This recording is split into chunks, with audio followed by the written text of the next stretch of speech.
Correct സമയത്തിലായി.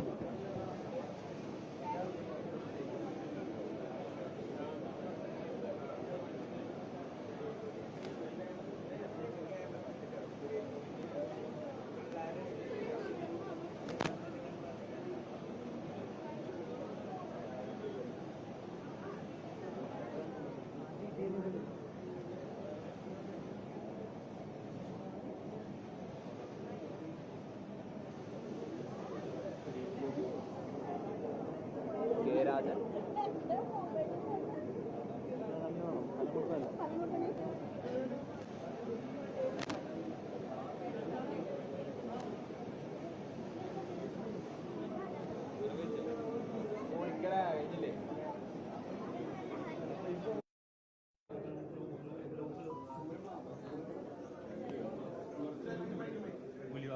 കടുവര വസ്ത്രങ്ങളാണ് വേണ്ടേ വേണ്ടേ. കഴിഞ്ഞ തവണ ഒരു സാധാരണ പൗരനായിരുന്നു. ഇത്തവണ ഈ പൂരത്തിൽ പങ്കെടുക്കുമ്പോൾ MP ആണ്, തൃശ്ശൂരിന്റെ മന്ത്രിയാണ്. എന്ത് തോന്നുന്നു? ആ ഉത്തരവാദിത്വം നിറവേറ്റാൻ വന്നിരിക്കുന്നു. കഴിഞ്ഞ കുറേ വർഷങ്ങൾ, ഏകദേശം ഒരു 4-5 വർഷങ്ങളായിട്ട് തന്നെ ഇതുപോലെ സാധാരണ പൗരനായിട്ട് വന്നുകൊണ്ടിരിക്കുകയാണ്. പക്ഷേ പൂരം കണ്ടിട്ടില്ല. പൂരം TV-യിൽ തന്നെയാണ് കണ്ടത്. വെടിക്കെട്ടും എവിടെയോ ദൂരത്തിരുന്ന് അതിൻ്റെ ശബ്ദം മാത്രമാണ് കേട്ടത്. ഇപ്രാവശ്യം മറ്റു ജനങ്ങൾക്ക് കിട്ടുന്ന അവകാശം പോലെ എവിടെങ്കിലും നിന്ന്, എത്രയും അടുത്ത് നിന്ന്, അല്ലെങ്കിൽ അനുവദിക്കപ്പെടുന്ന അകലത്തിൽ നിന്ന് കാണാനുള്ള ആഗ്രഹമുണ്ട്. ഇതൊരു തൃശ്ശൂർ സമൂഹം നൽകിയ ഒരു അനുഗ്രഹമാണ്. ആ അനുഗ്രഹം നുകർന്ന് അനുഭവിക്കാൻ വേണ്ടി അവസ്ഥ, അതായത് ഒരു MP അല്ലെങ്കിൽ കേന്ദ്രമന്ത്രി എന്ന അവസ്ഥ പൂരം കാണാൻ കഴിയുന്ന ഏതെങ്കിലും കാലത്ത് ചിന്തിച്ചിട്ടുണ്ട്? മുൻപ് ഒരിക്കലും വിചാരിച്ചിട്ടില്ല. രാഷ്ട്രീയത്തിലേ വരുമെന്ന് വിചാരിച്ചതല്ലല്ലോ.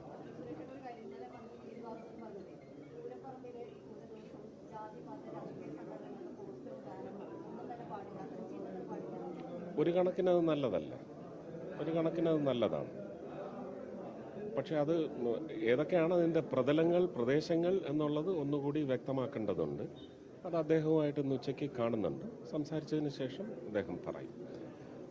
പൂരത്തിലെ ചില അവകാശങ്ങളും ചില നമുക്കൊരിക്കലും നീക്കി വയ്ക്കാൻ പറ്റുന്ന ആചാരവുമായി ചേർന്ന ചില അവകാശങ്ങളുണ്ട്. ആ ആചാരാനുഷ്ഠാനങ്ങളിലെ അവകാശങ്ങൾക്കൊന്നും ഇതൊരു തടസ്സമാവില്ല. അല്ലെങ്കിൽ അത് നല്ലതാണ്. ഇത് സമൂഹത്തിൻ്റെ സ്വത്താണ് ഈ ആഘോഷം എന്ന് പറയുന്നത്. അപ്പം സമൂഹത്തിന് നിരക്കുന്നതായ തരത്തിൽ പ്രദർശന നഗരി എന്ന് പറയുന്നത് ഒരുങ്ങി നിൽക്കുന്നത് ഒരു എല്ലാവർക്കും അക്സെപ്റ്റബിൾ ആവുന്നതിന് അത് വളരെ നല്ലതാണ്. കൂടുതൽ പേർക്ക് ഇത്തവണ വെടിക്കെട്ട് കാണാൻ സൗകര്യം ചെയ്തിട്ടുണ്ട്. അല്ല, ഇതിൽ കൂടുതൽ സാധിക്കുമായിരുന്നു. ഇത് എല്ലാവരും അറിയേണ്ട കാര്യമാണ്. ഏപ്രിൽ 3-ാം തീയതി ലോക്സഭയിൽ മുനമ്പത്തിൻ്റെ ഡിസ്കഷൻ നടന്നുകൊണ്ടിരിക്കുമ്പോൾ തന്നെ വൈകുന്നേരം 5 മണിക്ക് അമിത്ഷാജിയും പീയൂഷ് ജിയും കൂടി എടുത്ത തീരുമാനം എന്നെ അവർ രണ്ടുപേരും വിളിച്ചറിയിച്ചത്, ഇപ്രാവശ്യം പെസോയുടെ ഒരു റെസ്ട്രിക്ഷനും ഉണ്ടാവില്ല. ഓഗസ്റ്റിൽ ഞാൻ ഇവിടെ വന്ന് പറഞ്ഞതുപോലെ റിങ്ങിൻ്റെ പകുതിയല്ല, റിംഗ് റോഡ് മുഴുവൻ ജനങ്ങളെ നിർത്താവുന്നതിൻ്റെ പരിധി നിശ്ചയിക്കാൻ അഡ്മിനിസ്ട്രേഷന്, ജില്ലാ ഭരണകൂടത്തിന് അതിൻ്റെ നിർദ്ദേശം നൽകാൻ പോവുകയാണ്.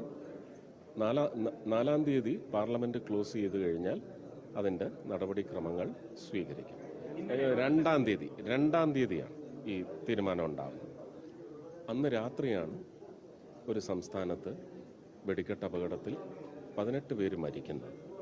പിറ്റേ ദിവസം എന്നെ വിളിച്ച് പറഞ്ഞു, ഇനി ഇത് കോടതിയുടെ പരിധിയിൽ ശക്തി കൂടും. കാരണം ഇങ്ങനെ ഒരു സംഭവം ഉണ്ടായതിൻ്റെ പശ്ചാത്തലത്തിലാണോ നിങ്ങൾ ഈ ഇളവ് പുഷ് ചെയ്തതെന്നൊരു ചോദ്യം വന്നാൽ ഗവൺമെൻറ്റിൻ്റെ പുതിയ അമെൻമെൻറ്റും ഗവൺമെൻറ്റിൻ്റെ നിയമങ്ങൾ ഇതെല്ലാം ജനങ്ങളുടെ പ്രൊട്ടക്ഷന് വേണ്ടിയുള്ളത് മാത്രമാണ്.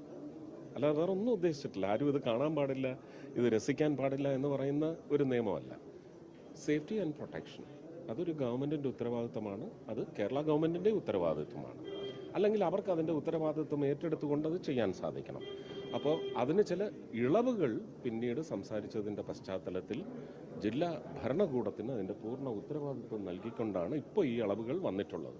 നമുക്ക് വരും കാലങ്ങളിൽ ഒരു ശക്തമായ ഒരു വളരെ അച്ചടക്കത്തോടെ ഭക്തജനങ്ങളായാലും ഇതിൻ്റെ ആസ്വാദകരായാലും നല്ല ഒരു പൂരം കാഴ്ചവെച്ച് കഴിഞ്ഞാൽ നമുക്ക് തീർച്ചയായിട്ടും ഇളവുകൾ കൂട്ടിയെടുക്കാം അടുത്ത തവണ. ഇന്നലെ ചെറിയൊരു വണ്ടി ചെറിയൊരു ഇതിലങ്ങനെ ഇല്ല, അത് ഈ റോഡ് സൈഡിലുണ്ടായിരുന്ന കല്ലിലേക്ക് ടയർ കയറി പഞ്ചറായത്. അല്ല സ്വാഭാവികത കുറച്ച് വലിയ ഒന്നുമില്ല.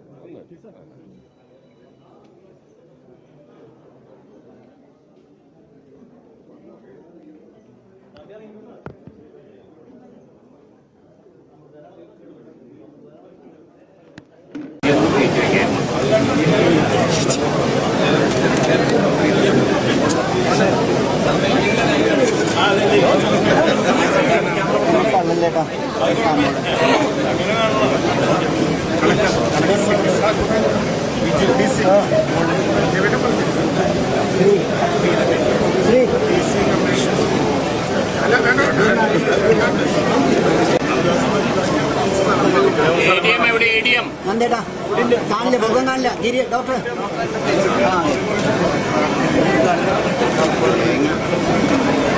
ക്യാമറ ചേട്ടാ